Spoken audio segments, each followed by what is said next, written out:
Hi, I'm Svenja, and you're watching my third video about the tools used in my online group sessions in H-E-R.world. Today I want to talk to you about breathing. What I heard a lot in my practice as a somatotherapist when I asked people to breathe was, but I'm already breathing, otherwise I wouldn't be alive. That's very true, but similarly to listening, the topic of my last video, I'm talking about conscious breathing. Deep breathing. Have you noticed that sometimes in order to get your breath really deep, we need to make ourselves yawn? This is because a real yawn is the deepest breath one can take, as it goes past our solar plexus and right into our belly. And it's quite a relaxing feeling, isn't it? So, especially when we're anxious or panicking, our breath stops above the plexus.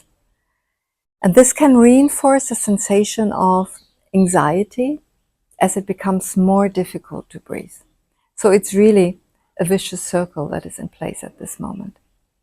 How can we help this? Well, we can actually practice breathing with particular exercises, but first we need to understand the different stages of breathing that we are having.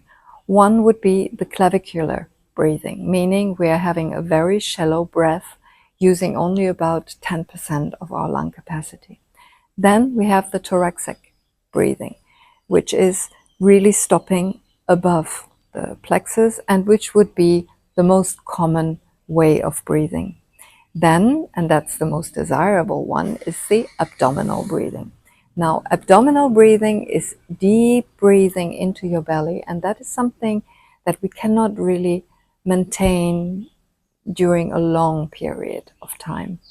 So, however, during a good night's sleep, and this is why sleeping is so important, good sleeping is so important, we naturally breathe deeply into our belly. And this regenerates our body and strengthens our immune system and creates natural healing mechanisms.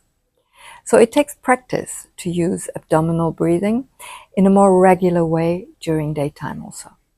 So when our belly receives our breath, it receives life energy in a place that is called Swadhisthana in Sanskrit, or Lower Tantien in Chinese, Hara in Japanese. You might have heard one of those expressions already. It is really an energetic point that is located 3 fingers below the navel towards the spine, and is responsible when it turns in a good way for feeling joy and love in our life. So this point also promotes natural healing and well-being. So in my online sessions, I invite members to learn how to breathe consciously. And this is through guided meditations and concentrations. This helps how to breathe in and out in a real deep and conscious way that activates the energy flow in the entire body. The other way of getting into proper breathing would be through visualizations and relaxations, because just like the night, when we are relaxed, we help to rise our bodily awareness and improve the conscious breathing. So these exercises are recorded and are available to all participants in my sessions for download on a common drive, and they'll be able to replay them to help initially to get into the practice of proper deep and conscious breathing. So this was my little talk about breathing today. I hope you enjoyed it. My next video will be about creativity and how it is used in the group sessions. I wish you all a wonderful day. Bye.